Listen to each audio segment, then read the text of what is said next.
Andito kami sa Rock and Cafe and we're going to pick some orange. But first, ito po makikita nyo po, meron din sila itag dito sa likod nila. Yan o. Yan ang itag.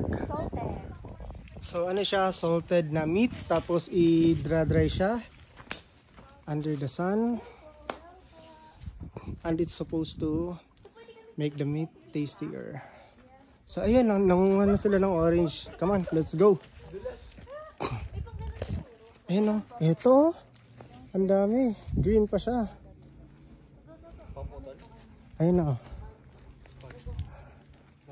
Kuha sila.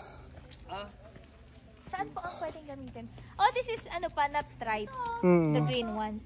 But this one is... Oh, kumusta? Maganda yung yan, no? Cat po yan. Paano mo makukuha yung ito? Maya mataas.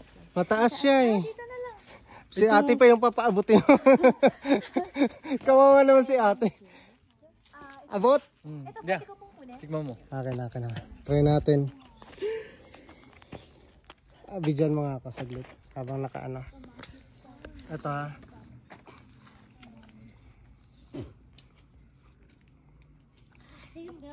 Asim. Maasim? Cat po kasi yan. Kaya ganyan po tayo. Matamis yung kit-kit ah. Asim. Oo nga.